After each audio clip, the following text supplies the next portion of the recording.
Yo, what's up mga idol at welcome back sa aking YouTube channel at happy new year sa inyong lahat.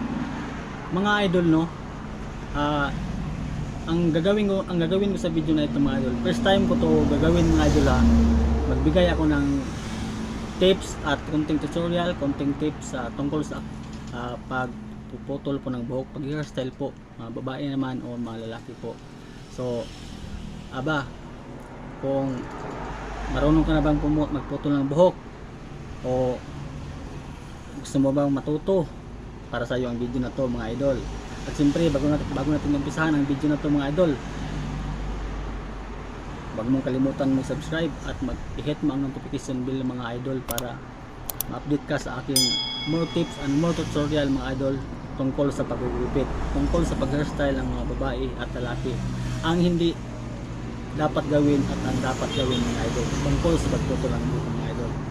So bago natin umpisahan yan, mag-subscribe ka muna kung kailangan mong ma-enhance yung kaalaman mo tungkol sa pagputol, o matagal ka na bang nagpuputol ng buhok, o kailangan mo bang matuto ng buhok, gusto mo bang matuto babae sa lalaki na pagputol ng buhok, babae ka man o lalaki ka na gusto matuto sa pagputol ng buhok, para sa iyo ang video na to idol. So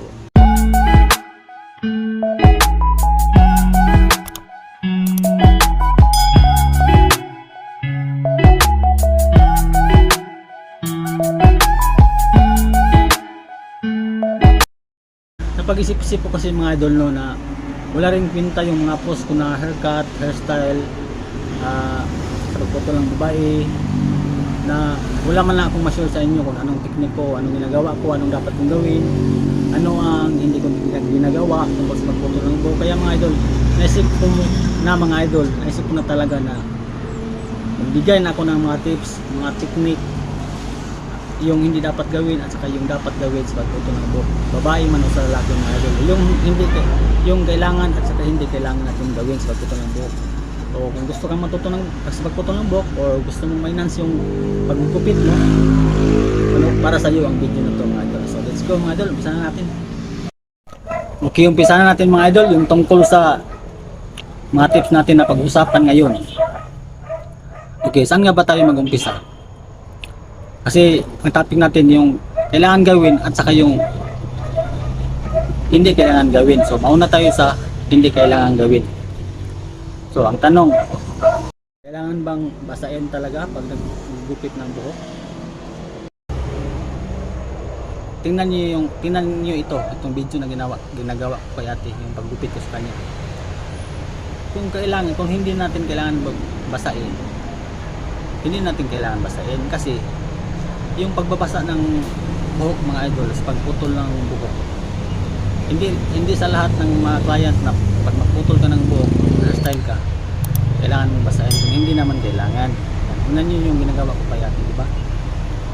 Hindi ko nabinasa kasi sikat lang naman yan, trim lang yan, saka wala na kung kailangan basain sa buhok niya, kasi hindi na kailangan yun lang. Hindi na kailangan basain mga idol, hindi na natin basain kasi hindi na dapat. So pangalawa, una yun ano naman tungkol sa dapat gawin, kailangan gawin. Tulad ng ginagawa ko ngayon kay ate, tingnan nyo, galing kasi sa taas yung buhok niya at galing sa tali. So ang gusto ng haircut is bob hairstyle, galing sa mahaba yan mga idol, tapos gusto niyang i-short ng C short bob, C bob hairstyle.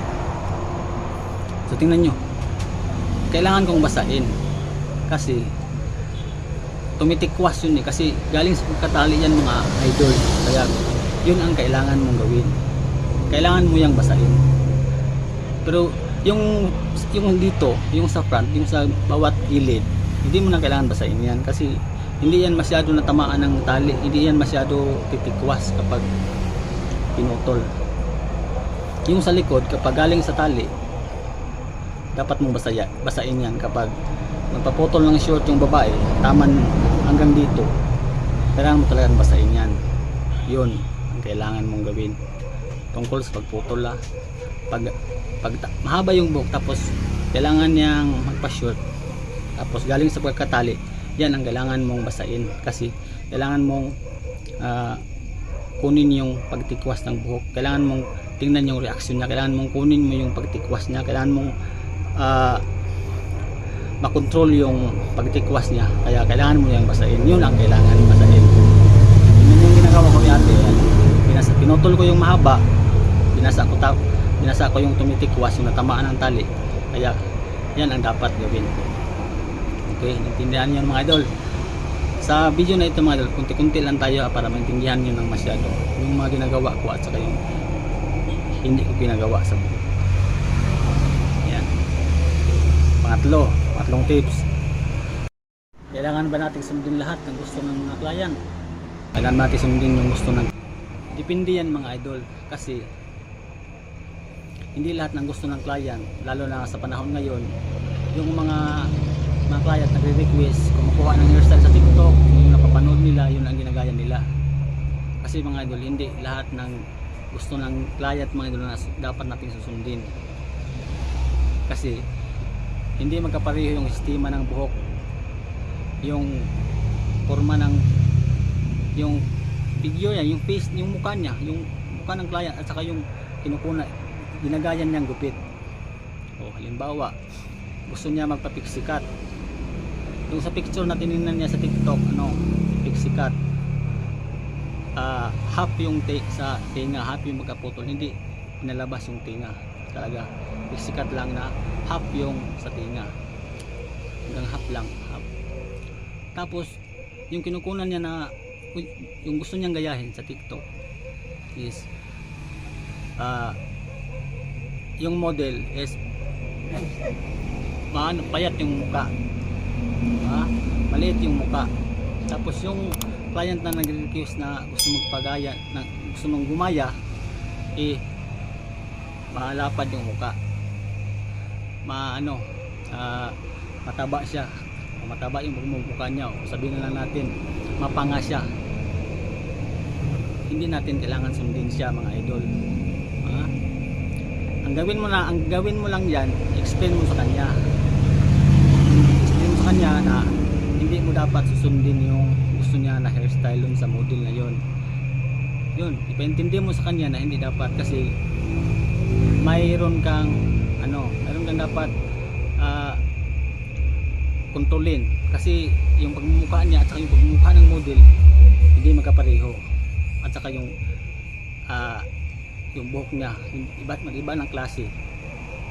Wavy yung gustong gumaya ng client, wavy yung buhok niya, tapos yung model sa TikTok hindi, walang natural yung buhok, straight lang.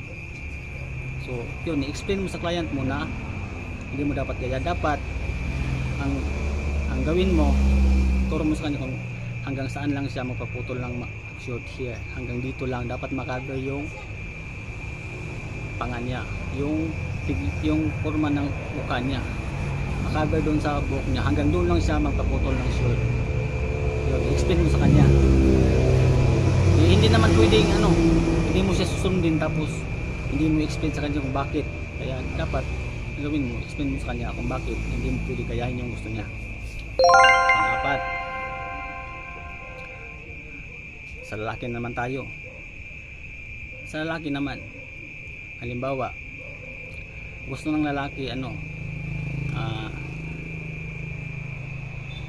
buzz cut, buzz cut.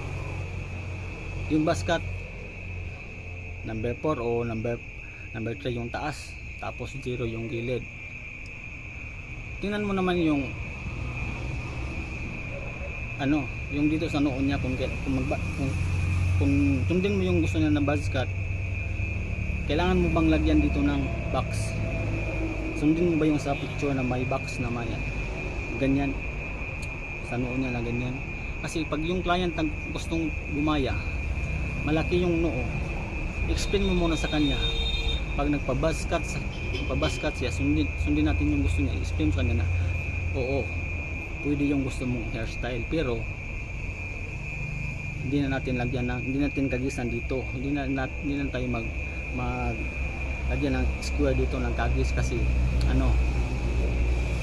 malaki na yung noo mo. Yan, malidagdagan yung laki ng noo mo pag sinunod natin yung sa basket na ginagisan ko sa noo. Yun lang mga idol, explain mo sa kanya. Oh, panglima na tips na hindi mo dapat gawin. Halimbawa sa babae na tayo, balik tayo rin sa hindi dapat gawin. Kung gusto niyang magpa wolf cut, kasi yun ang gusto ngayon, wolf cut ha, wolf cut, tapos mahaba yung buhok niya, tapos ang gusto niya wolf cut pero hindi na mabawasan yung haba ng likod. So hindi na magiging wolf cut yun mga idol. So explain mo sa kanya ang mangyayari sa gusto ng hairstyle is magiging layer na lang.